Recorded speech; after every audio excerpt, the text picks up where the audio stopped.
Let's be honest, the Marvel Cinematic Universe is kind of at a crossroads. After a decade of unprecedented, generation defining success, the Infinity Saga came to a close. And the architect of that success, Kevin Feige, stood on the stage at San Diego Comic-Con a few years ago and unveiled the future, the Multiverse Saga. It was ambitious, it was sprawling, and it promised to dwarf everything that had come before, not just in scope, but in number of projects. But somewhere along the way, the path got messy. A flood of streaming shows, plot lines that felt disconnected, that has left a lot of fans feeling something new. Fatigue. The focus feels scattered. The stakes are confusing, and that once unbreakable faith in the plan has started to waver. So now fans are pining their hopes on future films like this year's Avengers Doomsday to right the ship and bring back that old magic. But here's the thing.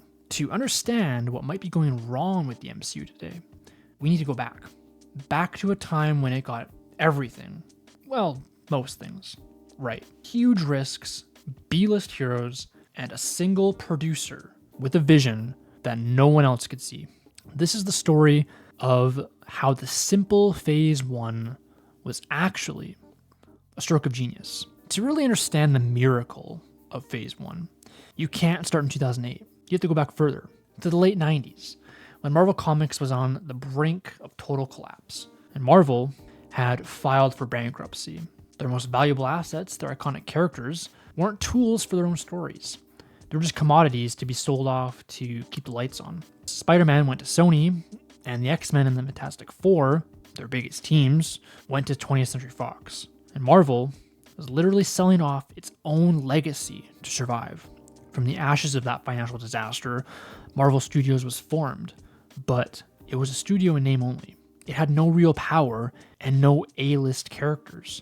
What they had left was the B-team characters, like Iron Man, Thor, Captain America, because believe it or not, these guys were considered second-tier assets. This is where the first, and maybe the greatest, gamble of the entire MCU was made.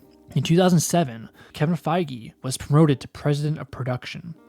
He had a vision that seemed completely insane to almost everyone. Instead of leasing out their characters, Feige argued that Marvel should make its own movies. Everything was on the line. It was a Hail Mary, backed by a bunch of heroes most of Hollywood had already passed on. But Feige's plan wasn't just about making movies. It was about making a universe. He pictured a series of standalone films that would leave breadcrumbs for the audience. Each film had to work on its own. But for those paying attention, those breadcrumbs would lead to something bigger. It was a long-term storytelling model that had never been tried on this scale. The risk was huge. Not only did each movie have to be a hit, but the connections had to feel earned, not forced. If that first domino didn't fall perfectly, the whole line would collapse. And that first domino was a hero in a tin can, played by an actor that everyone had written off. You cannot overstate how absurd it was to launch this massive experiment with Iron Man. Today, Tony Stark is a pop culture icon, but in 2007, not so much. He was a B-lister. The safer bet would have been Captain America, a more recognizable name. But Feige's team saw something in Tony Stark, a character who could redefine the modern superhero. And then came the director. They chose Jon Favreau, a guy known for indie comedies like Swingers and Elf. He wasn't some blockbuster action director, but he had a masterful grasp of character and tone, which turned out to be way more important. And that led to the biggest gamble of all, casting Robert Downey Jr. as Tony Stark. It's hard to remember now, but in the mid-2000s, RDJ was basically unhireable in Hollywood. A brilliant actor, but one whose career had been totally derailed by addiction and prison time. To the studio and insurers, he was a massive liability. Favreau fought tooth and nail for him, seeing the clear parallels between Downey's own story of hitting rock bottom and clawing his way back and Tony Stark's redemption arc. It was a perfect, if dangerous, marriage of actor and character. Feige backed his director, and that decision would end up defining the entire MCU to this day. When Iron Man hit theaters in 2008, it felt like a bolt of lightning. It was funny, it was smart, it had swagger. RDJ wasn't just playing a role, he was Tony Stark, improvising and creating a performance so charismatic it was impossible to look away. His journey from an arrogant merchant of death to a man who proudly declares, "I am Iron Man," was just captivating. It was a superhero film that wasn't weighed down by angst. It was confident and fun. The movie was a smash hit, earning over $585 million worldwide and blowing all expectations out of the water. The first domino had fallen perfectly. But the real genius, the moment that turned a hit movie into a universe, came after the credits. Tony Stark comes home to find a mysterious stranger in his house. Samuel Jackson, as Nick Fury, steps out of the shadows and says the words that changed Hollywood. "I'm here to talk to you about the Avengers Initiative." Now, it wasn't just a fun Easter egg. It was a promise. It told the audience that the story wasn't over. In fact, it had just begun. That one little scene trained a generation of moviegoers to stay in their seats after the movie, to hunt for clues, and to understand that each film was a piece of a bigger puzzle. The age of interconnected storytelling had officially begun. So after the massive success of Iron Man, Marvel had momentum, but now came the hard part, proving it wasn't a fluke. The next two films, The Incredible Hulk, Iron Man 2, were basically the awkward teenage years of the MCU. They were clunky and a little unsure of themselves, but they were absolutely essential. Just weeks after Iron Man, The Incredible Hulk arrived, and to this day, it's still the odd one out. The film tried to be a more action-packed take on Ang Lee's 2003 version. And the film's most complicated legacy, of course, is the recasting of its star. Edward Norton and the studio had different creative visions, which led to him leaving and Mark Ruffalo taking over for the Avengers. Because of that, The Incredible Hulk can feel like a half-forgotten chapter, but it still made a mark. It established the Hulk as a tragic, hunted figure, which became a key part of his dynamic in the team. And in a clever flip of the Iron Man post-credit scene, the stinner here featured Tony Stark himself, swaggering into a bar to talk to General Ross about putting together a team. And it was another breadcrumb, another confirmation that these worlds were one and the same. And then came 2010's Iron Man 2. This movie had the difficult job of following up a beloved original while also doing the heavy lifting of expanding the universe. For many, it buckled under that weight. But for me, I actually quite enjoyed the movie. We didn't see it then, but this was the film that really laid the groundwork for the Avengers. And it even dug into Tony Stark's relationship with his father Howard, which planted seeds about his legacy that would pay off beautifully years later. So Iron Man 2 may have been a messy movie, but it was a necessary mess. It was the connective tissue that proved Marvel was dead serious about this shared universe idea. So if Iron Man 2 was about going deeper, the two films in 2011 were kind of about blowing the doors wide open. With Thor and Captain America, Marvel took on its two toughest challenges yet, making a literal God of Thunder relatable and making a flag-waving super soldier from the 1940s feel cool to modern audiences. First up was Thor, and this was a massive swing. How do you introduce a space god who talks like Shakespeare and carries a magic hammer into the tech-based world of Tony Stark? The story wasn't a superhero origin. It was a classic tale of an arrogant prince being humbled and forced to learn what it means to be worthy. The film smartly balanced the cosmic grandeur of Asgard with the small town setting in New Mexico, and it proved that the MCU could hold both science and magic. And a few months later, Marvel tackled the opposite challenge. If Thor was cosmic, then Captain America was about rooting the universe in history. By setting the film almost entirely in World War II, they told a timeless story about a good man, and it's about Steve Rogers, a scrawny kid from Brooklyn who just doesn't like bullies. The super soldier serum doesn't make him brave. It just gives his bravery a body to match.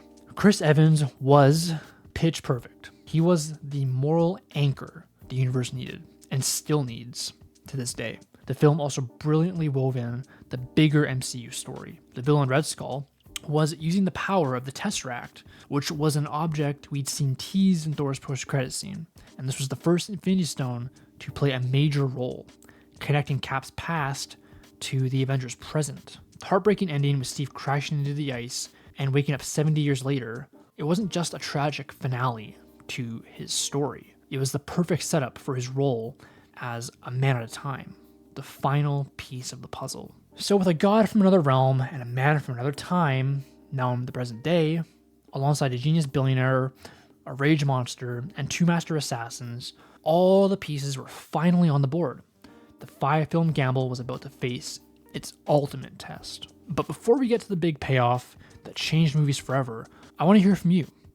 Which of these early solo films is the unsung hero of Phase 1? Let me know in the comments. And if you enjoy breaking this era down, there's actually a Discord linked in the description, because we're really trying to build a community with this channel, and that's a big goal of mine. So check that out if you're interested. All right, let's get back into it. Before we get to the big finale, I feel like we have to talk about the man behind the curtain, Kevin Feige.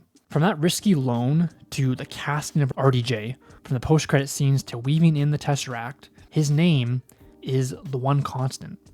In an industry run by committees, Feige operated with the singular vision of a master architect. Phase 1 is, without a doubt, one of the greatest achievements by a producer in film history. What Feige did was more than just manage a slate of movies. He created a new way to make them, which I call the Feige formula. And it was built on a few key ideas. First, every movie had to stand on its own. Feige knew that if you didn't care about Thor himself, you'd never care about him as an Avenger. Each film had to have a satisfying story. And second was his breadcrumb strategy. The connections, Agent Coulson, S.H.I.E.L.D., post-credit scenes, were never the main course. They were a bonus for the fans paying attention. A whisper of a larger world that made the experience richer without getting in the way. This built a fan culture of obsession and theory crafting that became the franchise's best marketing. Third, and maybe most importantly, he was both a creative partner and the guy who made the final call. He hired distinct directors, a comedy guy for Iron Man, a Shakespearean for Thor, a pulp adventurer for Captain America, and he let them make their movie, but he made sure it all served the larger plan. He was the keeper of the timeline, the guardian of the tone, and he made sure the Tesseract in Captain America looked and acted like the one in Thor and the Avengers. It was a balancing act no one had ever pulled off. This patient, audacious approach is what sets Phase 1 apart. In a Hollywood obsessed with rushing to build cinematic universes overnight, we all remember the Dark Universe, right? Feige played the long game. He trusted the audience to follow the threads, and it paid off. And then came 2012. The time for breadcrumbs was over. It was time for the feast. The Avengers was the culmination of everything. 4 years, 6 films, 6 heroes. The very idea was insane. A film that's a sequel to 5 other movies, with 6 main characters who are pretty much all stars of their own franchises. How do you even write that without it becoming a total mess? The answer for Feige was Joss Whedon, beloved by geeks for shows like Buffy the Vampire Slayer and Firefly.